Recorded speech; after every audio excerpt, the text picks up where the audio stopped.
Welcome friends to the Do Less Be More channel. I'm Amy, and in this video we're going to explore some practical things that you can do today if you are experiencing burnout to help you shift your experience. Perhaps you're not in burnout quite yet, but you're feeling extremely overwhelmed, and deep down you know that something needs to change now before it's too late. If that sounds like you, if you're feeling and experiencing chronic stress, then this video is also for you. But first, if you're a woman looking for support with burnout, I invite you to check out the women's support group at amyfairbridge.com/burnout. We meet weekly for live group coaching calls.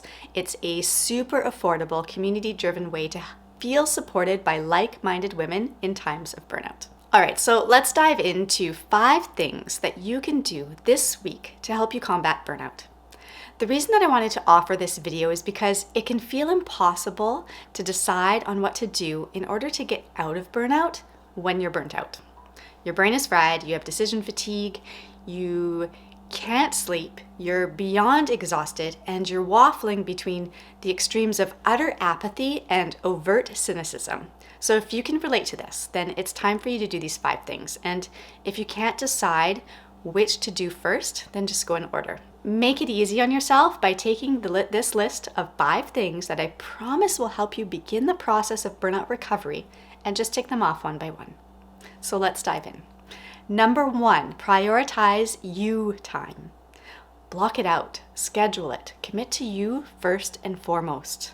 For those of us that need to do it all, we typically have jam-packed calendars. We've filled every minute of our day with commitments to be as productive as possible, meeting all of our obligations to everything and everyone, except the one that matters most.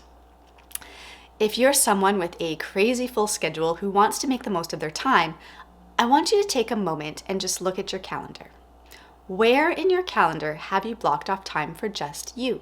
You know that the most important relationship you will ever have in this lifetime is the one that you have with yourself.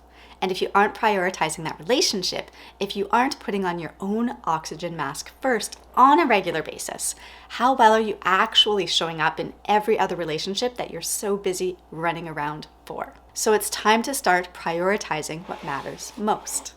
Every day, I want you to dedicate a chunk of time, I recommend 1 hour, to meeting your own needs. Now, this is going to look different for everyone. For me, this looks like starting every day with a morning routine of meditation, breathwork, journaling, and qigong. I also block out time each day for personal time, and how I dedicate myself to this hour looks different every day. Sometimes I take a long bath with Epsom salts and candles and essential oils, or I read a book, or I have a nap, or I lay on my living room floor listening to a sound healing track, or I make an appointment for reflexology. These are the things that restore my personal sense of well-being, the things that I enjoy. If you are unsure of how to spend an hour on yourself, try asking, what does my soul need most today? Know that you don't need to plan the specifics of your daily you time way in advance. In fact, this is something that can be tough to plan in a way that feels aligned for any given day due to so many unknowns and things outside of your control that may or may not happen. And it's an empowering and very healthy practice to honor yourself by listening to your body and tuning into what it is you need most each day by being present. The most important aspect of this strategy is to schedule it in. Commit to prioritizing your time by actually blocking off the hour in your daily calendar. And then use that time. It's an appointment with yourself. Don't let yourself down by not showing up for this daily appointment. Number 2, let things go. The tipping point from chronic stress or overwhelm into burnout is caused by doing too much for too long and not having enough reciprocated energy and resources to balance out all that exertion. We're doing so much because we have a tendency to overcommit. We are people-pleasing, and perhaps we have a fear of failure. If you want to avoid reaching the burnout tipping point, or if you're already there, then you've got to start doing less. You need to take things off your plate. You need to let things go.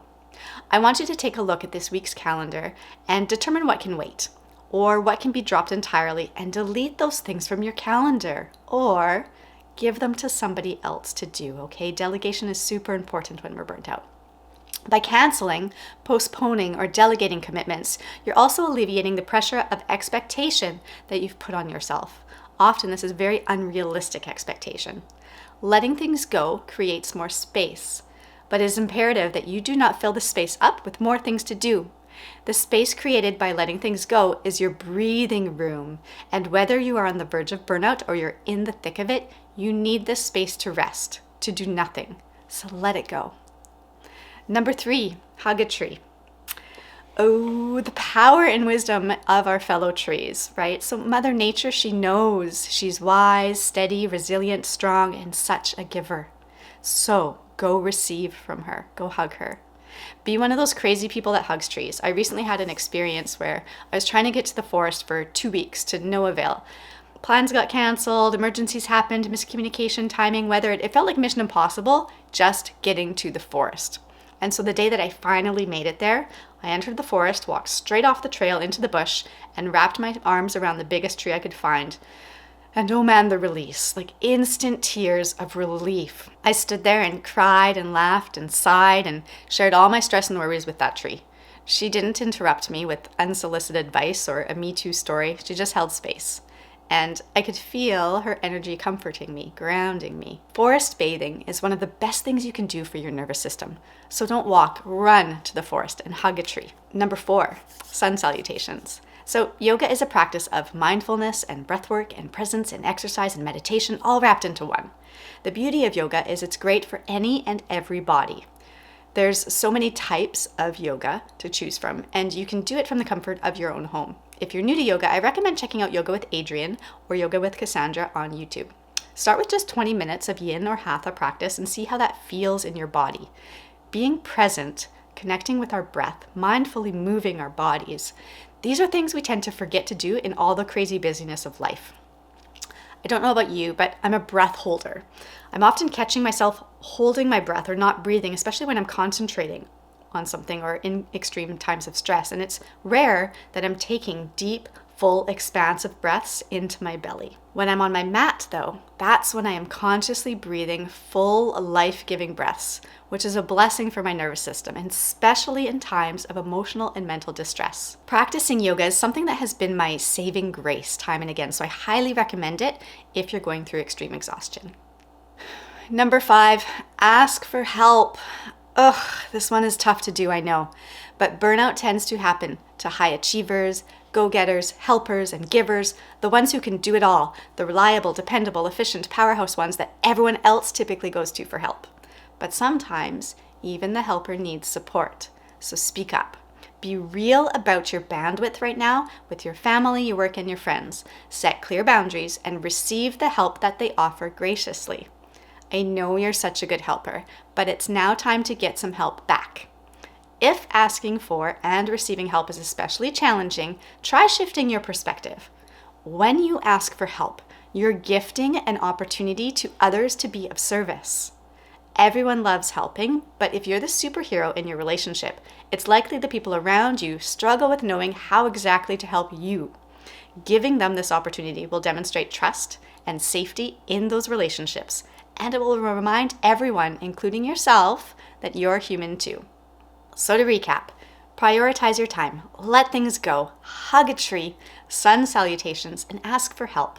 These 5 tips are practical and highly impactful strategies that you can do this week to help ease the pressure and lighten the load so that you can find a little bit of space to just breathe.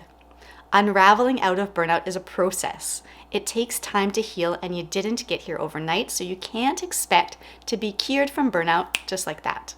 But with simple, practical, and consistent action, you can and will feel good again, I promise. If you've appreciated these tips and you're looking for more burnout support, I invite you to subscribe to my weekly newsletter at amyfairbridge.com/subscribe. The link is in the description of this video for you, as well as the link to register for the Soulful Productivity Program, and of course to book a free 30-minute consultation for private coaching with me. Thank you so much for watching, and I'll see you next week right here on the Do Less Be More channel. Have a beautiful week.